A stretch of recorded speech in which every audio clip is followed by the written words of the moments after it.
In today's episode of the Chicago Griller, I'll be making pancakes and chicken breakfast sausages on my Weber Q.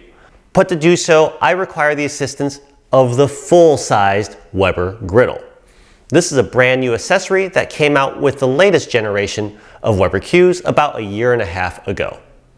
Now, today's cook will be the very first time that I've used this griddle, so I'm very interested to see how it performs in practice, and when we're done, I'll give you my full initial reactions and thoughts.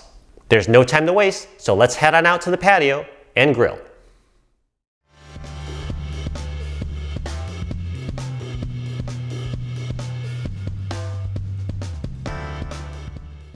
So for 120 US, what exactly are we buying? The answer, surface area. To be honest, the half griddle was my favorite accessory on the Weber Q2000 and Q2200, and I used it all the time. The only problem? Sometimes it was too small. I mean, it's only using half of your grill. So I always felt like things were either too crowded or I'd be forced to make multiple batches of my meal. This would mean that my pancakes or my smash burgers or whatever I was making would get cold by the time I sat down to actually eat it. Now, third-party products have tried to fill this gap by offering their own versions of the full griddle, but I've never tried them myself, because Weber's own literature claimed that full-size griddles or two half griddles would obstruct too much airflow in these grills. Now, this issue seems to be rectified in the new griddle, and I'll explain how in just a little bit. But first, let's talk about how to use and install the new griddle. Easy. Lift up and remove both halves of your grill grates and place them to the side. Now in that empty space, gently set your full-size griddle with the holes and handles oriented towards you. So remember what I just said about airflow? Between the built-in handles and the gaps in the rear and along the side of this full-size griddle, there's now plenty of room for air to circulate. Now, before I cook on this thing for the first time, can we just admire the manufacturing? This thing is one even, pristine, sturdy sheet of enameled cast iron. I've got a really good feeling about how this will perform. Before grilling on this for the first time, I'm going to spray a light layer of non-stick spray on the surface. With that done, it's now time to preheat.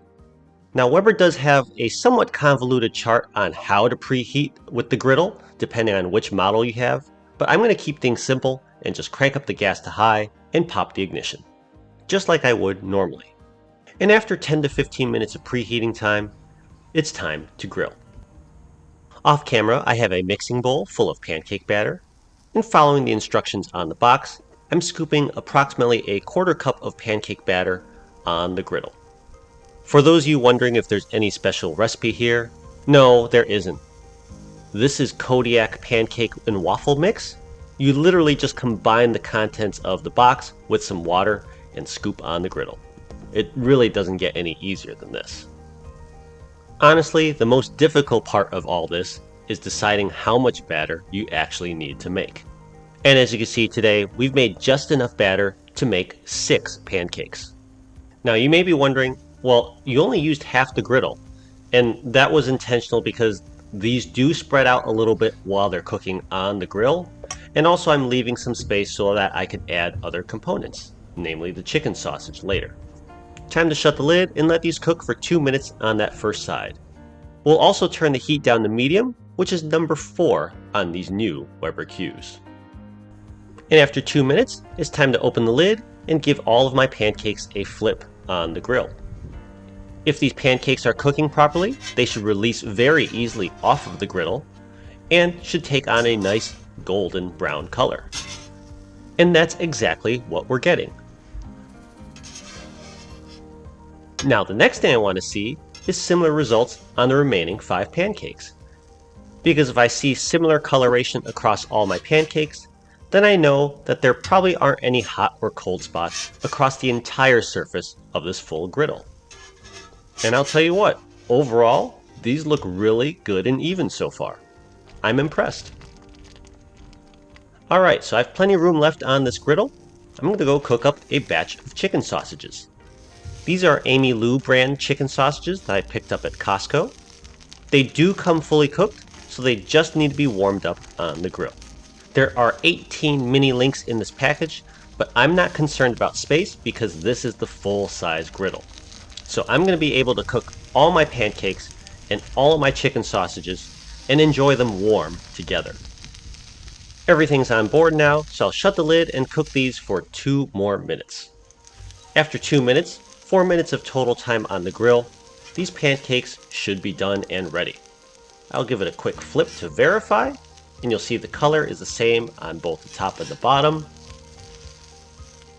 Perfect. And you'll see even temperature and cooking throughout the entire surface of this full griddle.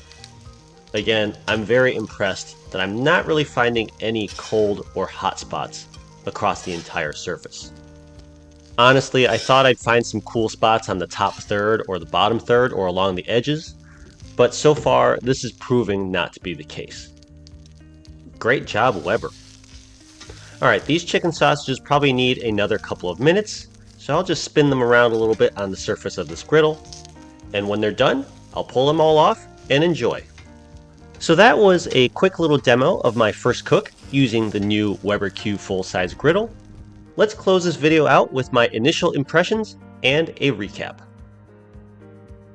Alright, so like I said to start the video, I purchased this full-size griddle to solve a single problem, and that is surface area.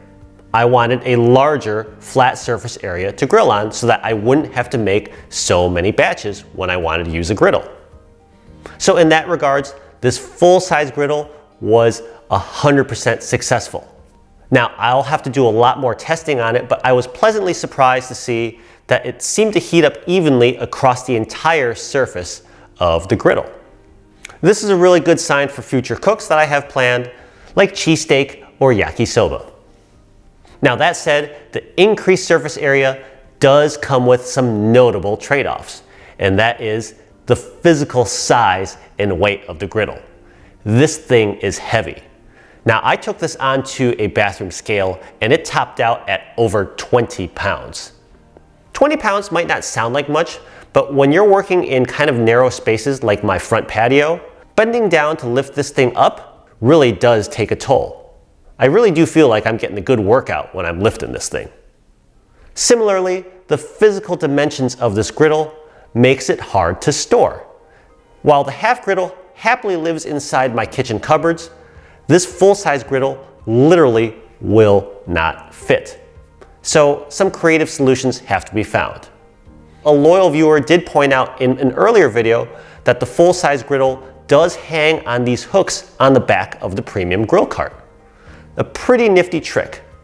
However, I'm a little bit skeptical about this as a long-term solution because this will expose this griddle to unnecessary moisture whenever it rains outside.